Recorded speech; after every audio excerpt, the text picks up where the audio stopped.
This week on OSRL, work continues on our earth tube cooling system, but as we get hit with the first rain of the season, our attention gets redirected towards preparations for the coming monsoon storms. How's it going, everyone, and welcome back to the channel. Now, as you can see, it is a cloudy day, and we actually got a little bit of rain. Not too much, nothing exciting. I think it's been raining quite a bit all around us, but not too much here. But that's okay.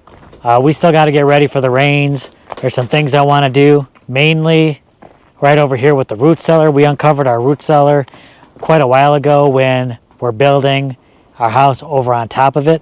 But I don't want the OSB to get soaked, so I'm going to put the pond liner back on top. That way water doesn't get into the OSB, doesn't seep down into the root cellar below, and make sure that stays nice and dry. I got the door to the dome open. I figure let a little cool air inside there. Just let that air circulate a little bit.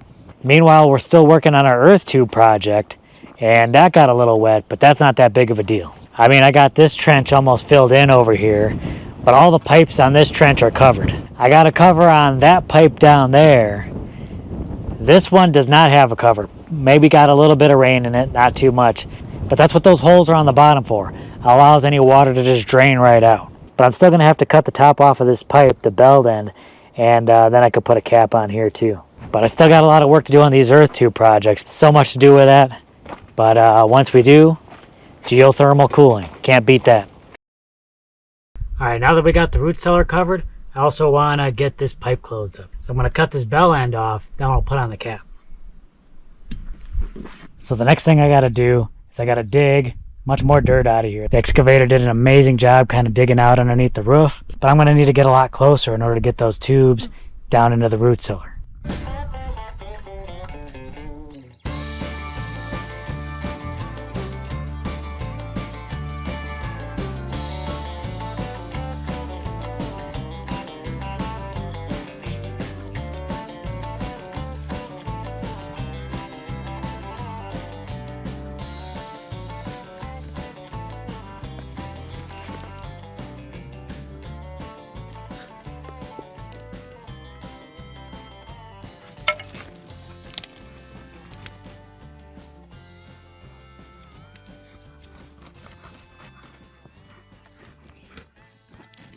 Well, with you helping me, we're going to have this dug out in no time.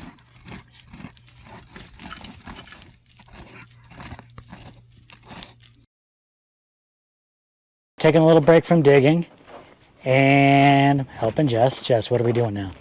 Planting seeds. We got a whole bag of native grass seeds. It's native to this area. Where are we planting the native grass seeds? I was thinking it might be a good idea to plant on that berm that we have there for our new shooting range, because right now it's just a bunch of dirt, big pile of dirt. So if we can get some grass started on there, it'll kind of anchor things down and maybe prevent erosion.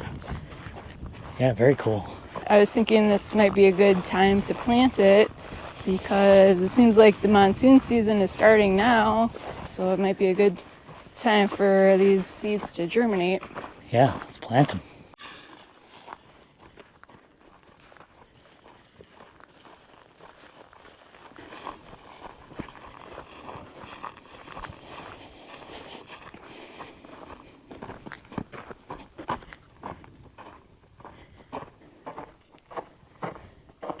Dang, look at that grouping.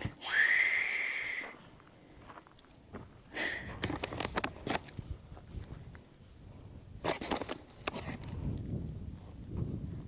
you think you're going to use all that you bought? I might. That bag doesn't seem like it's going to be enough to cover this whole mound. Uh-oh.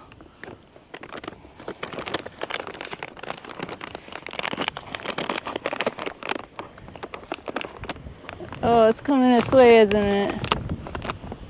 Oh. Ah! Woo!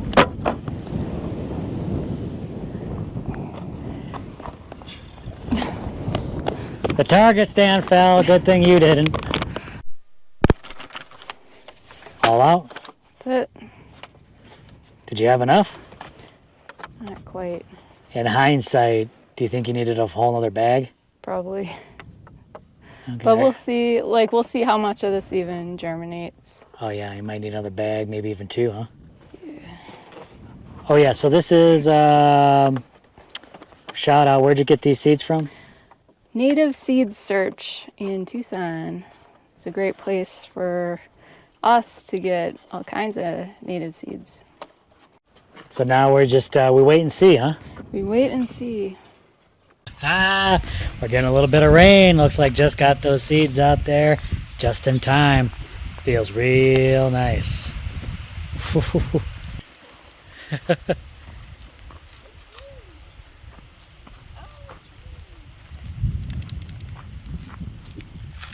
Oh, ho, ho.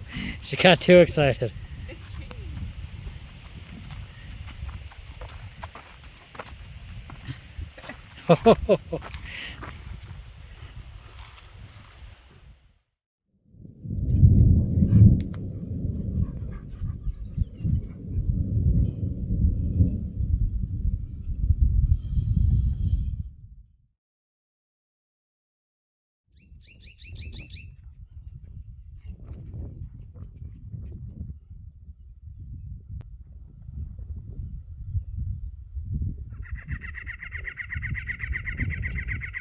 Okay, so along with all the digging I'm doing for the earth tubes, I also have to get ready for the monsoons. There are some little tasks I got to do just to kind of get ready. You know, we got the tarp done, but this pipe has just been kind of hanging here for a while, just kind of swinging around. And this pipe is just kind of used to funnel water off of the eaves, but I'm going to make a little stable stand for it just to hold it in place so it doesn't swing around and fall off.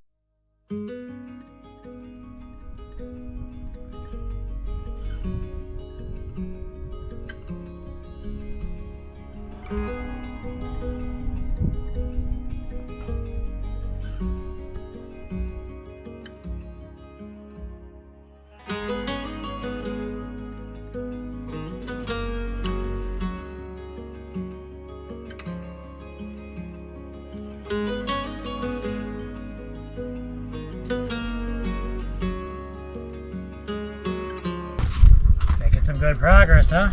Yeah. Slowly but surely, I'm getting there. Are you sure you want to come down? You might not be able to get back up. Picking it up. I hope you can get back up, Drew. I'll let you do. Gonna help? Oh, she did!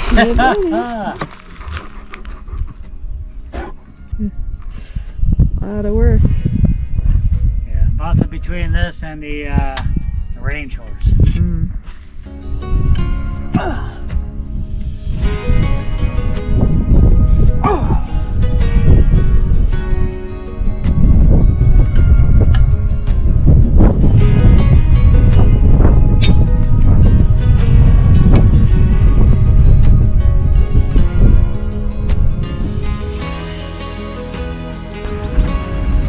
Raining.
Now he walked.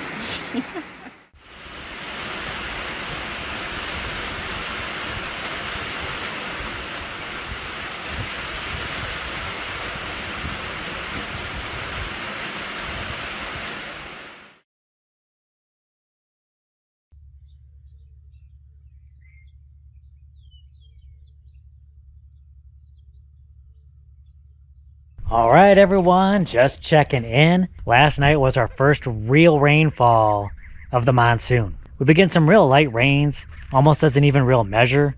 I think the largest one we got previously was 1/10 of an inch, but real good downpour.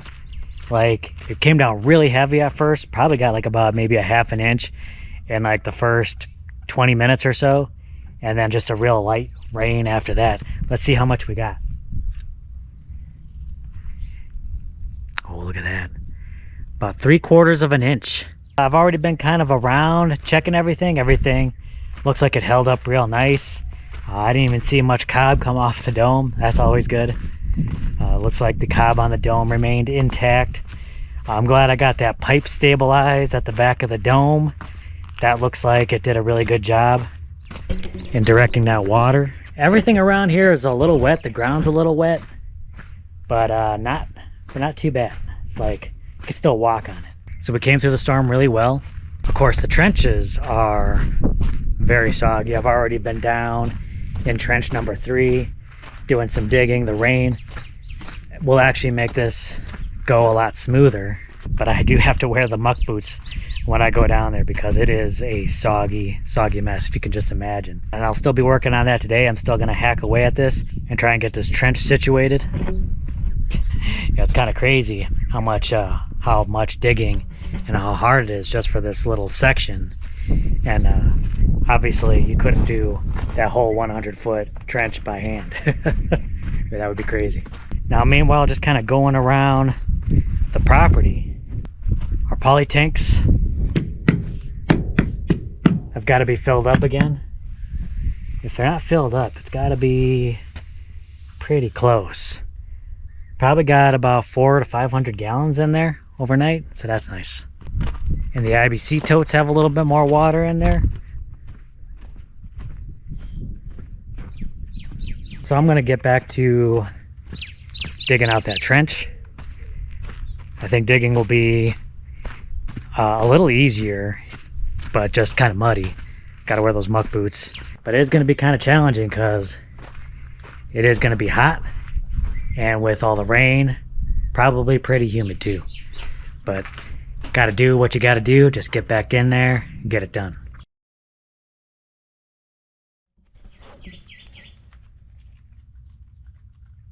I'm sitting in here with my chickens this morning.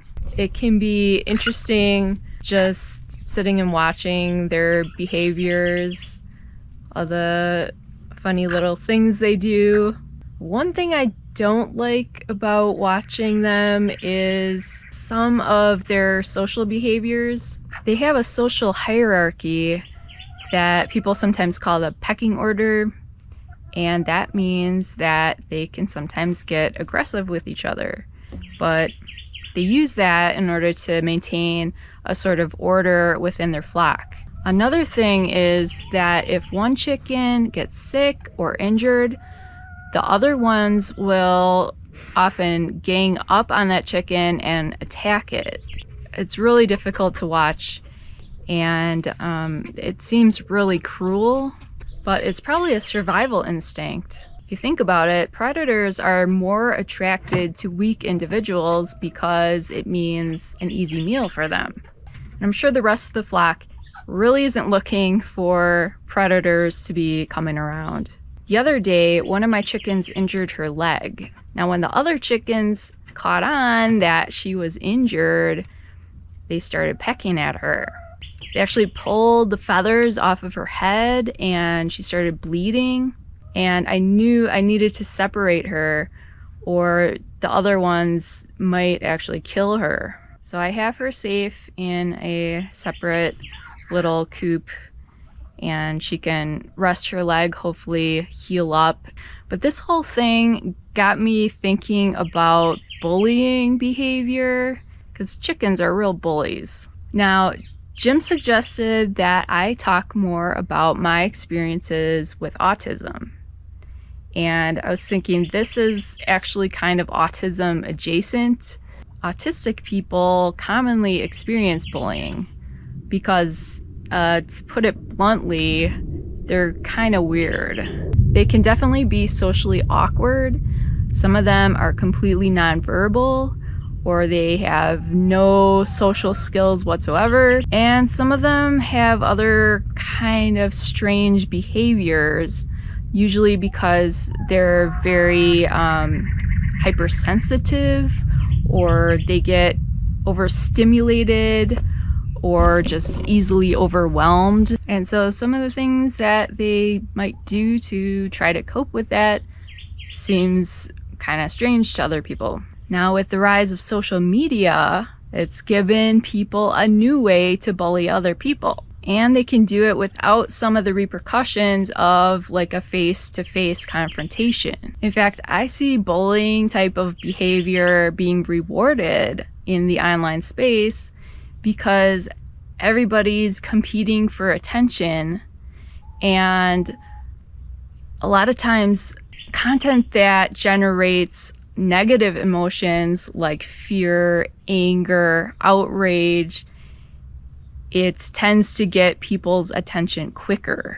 Plus seeing something online, watching another person, you're just getting these little snippets instead of getting the whole picture. And it allows people to make these snap judgments about other people without really having like a real deeper connection with them. It's just purely like surface level. And for some content creators who are putting their lives out there, it really makes you a target for this type of behavior. And I know we've definitely encountered people like that. Now, if you've ever experienced bullying, you might have thought to yourself, like, why would someone behave that way? But watching my chickens, who are big bullies, kind of helped me understand that a little bit better. So what do humans and chickens have in common? Well, for one, we're both social creatures. And secondly, we both have survival instincts, as most, if not all, living things do. Now, the difference between humans and chickens is that humans have the potential to be much more self-aware. We can think about our own thoughts and actions, and then we can ask ourselves if they're really even necessary, useful, helpful, or constructive. Like a chicken just does what it does and probably doesn't ask why it's doing it. Now, for humans, and especially in modern society, unless you're in an actual life or death situation, those types of survival instincts may not be necessary at all. And in some cases, they might even work against you. I mean, if you think about it, nobody really likes a bully. And I think that's why a lot of them like to lurk online. They're kind of shrouded by this veil of virtual interaction. And my experience has been that a lot of them like to send like emails or private messages in order to harass, probably hoping that, they won't be seen by other people in a more public forum who can then like shame them for that type of behavior. Now, those people are not being self-aware. They're thinking with their chicken brains. They're reacting to an innate survival instinct. And that instinct really is not necessary. And ultimately, it's destructive to other people and to themselves. And it's rooted in fear, because all survival instincts come from a place of fear and insecurity and limitation. Okay, so before you go thinking how awful these bullies are, just consider this. We all have those same inclinations. And how often do you have judgmental thoughts about other people? I think it's natural to have those kinds of thoughts. However, unlike the chickens, we can choose whether or not we want to act on those instincts. So the next time you have a negative thought about someone, take a pause and remind yourself that you're thinking with your chicken brain. And just have a moment of self-awareness about what you're doing and why you're doing it. And if you're someone who really has trouble with impulse control and stopping yourself from acting on those thoughts and emotions, you might want to consider talking to a professional who has special training in helping people dealing with that sort of thing. And maybe you can find a constructive way to move forward with that so that instinct isn't any longer holding you back or doing destructive things. I think the same goes for those who have been victims of bullying. You get to decide how you react to other people's behavior. Maybe you can find a constructive way to deal with that, or maybe you decide to talk to a professional who can help you figure out a way to deal with that and to work through any negative emotions or trauma that you might have from that experience. Okay, so all that to say, I think that we human chickens need to really stop pecking at each other, and we need to start looking out for our flock mates.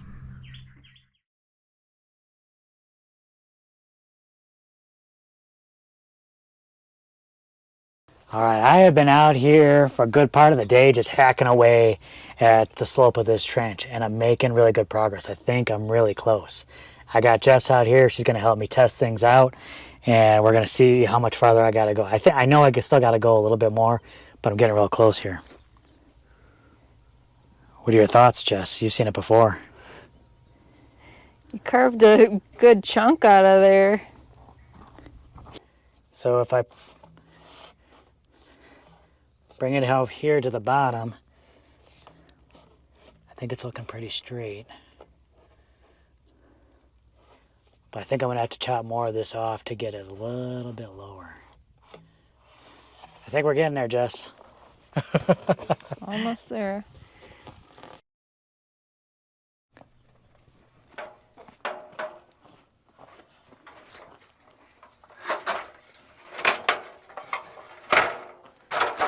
All right, so last thing I want to do here to get ready for these monsoons is kind of clear up these screens we have for our inlet pipes.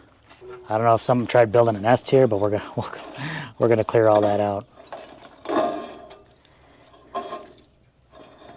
Let's clear all that out first.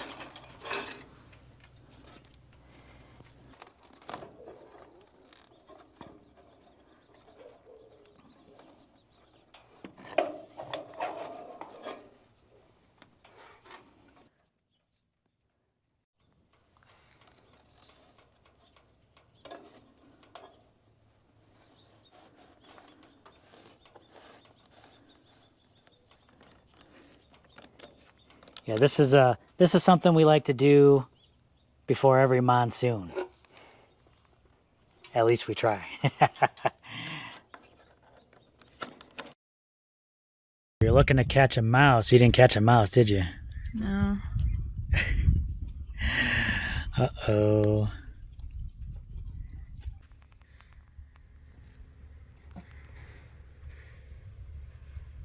He's not too happy from being locked up all night. Okay, what did you catch now? Oh, you've just been catching toads left and right.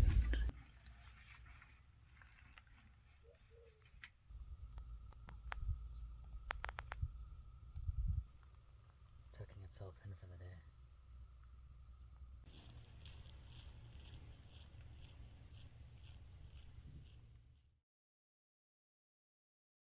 All right, so I'm finally done with all the digging.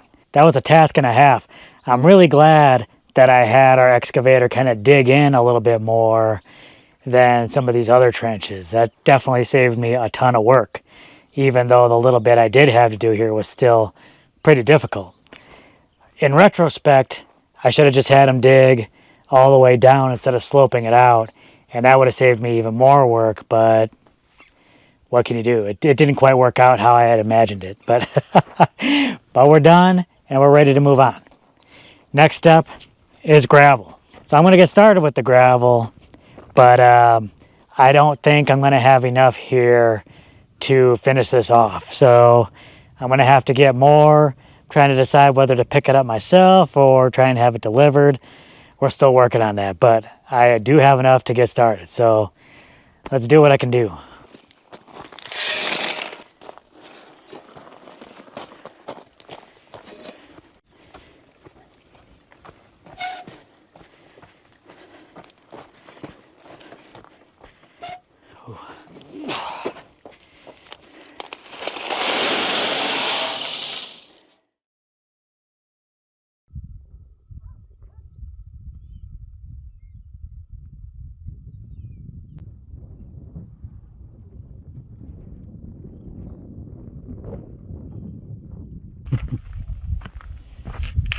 She's always in heaven when you're administering her pets.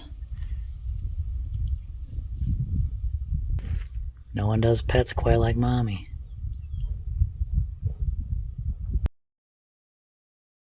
Oh, hello.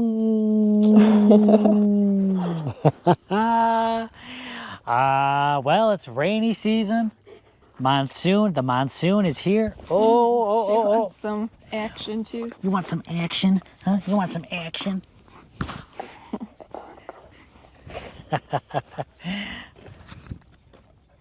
Yeah, well, I'm always excited about the rains, the monsoon season. Apparently, Yuvia is very excited about the rains as well. But there's always things we got to do to prepare. A lot of times when people living in the city, when it's raining, it's just an inconvenience.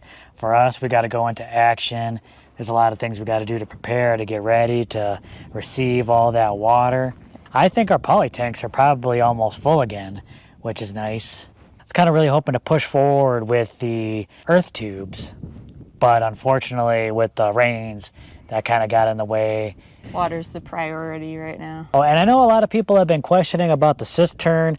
Every time we get a rain, everyone's always asking how much water's in the cistern. But, I brought this up a long time ago. I think people think there's some kind of conspiracy theory that we're not addressing the water in the cistern. I just don't like climbing up there, opening it up if I don't really have to, because as I said a long time ago, without water pumping directly into the cistern, we're not going to get that much water. If after a full monsoon season, it maybe raises up an inch or two. It's just getting the overflow from the tanks. Unfortunately, right now, it's not super efficient. Right. Until that water gets directly into the cistern. Yeah, which will probably change eventually, but right now this works best for us. We're not getting a whole lot of water in there, so no sense in opening it up. Yeah. That's what I figure. No grand conspiracy. So yeah, I'm excited. The monsoons are definitely here, which is early. Yeah, a lot of years it's really been like towards the middle of July that we really get the rain. So this is nice that it's come this early. I wanted to just give an update on the injured chicken. Oh. Looks like she's doing worse. I thought that it was just like one leg that was injured. She was limping around, but now she can't even stand up. So now I'm suspecting it could be something else. It could be some other kind of infection going on. It could be a vitamin deficiency. So I started giving her some supplements. Actually have to hand feed her. Hopefully we'll see some improvement. I still have her separated from the other chickens just for her own protection, but also if it's something infectious, I don't want it affecting the other chickens. Wish this little chicken luck, huh? Yeah. All right, well, thanks so much for joining us. Oh, so exciting. Definitely give us a big thumbs up for rainwater harvesting, and we'll catch you in the next video. Bye, y'all. Yuvie, you liking all that rain? Oh, kisses for the people.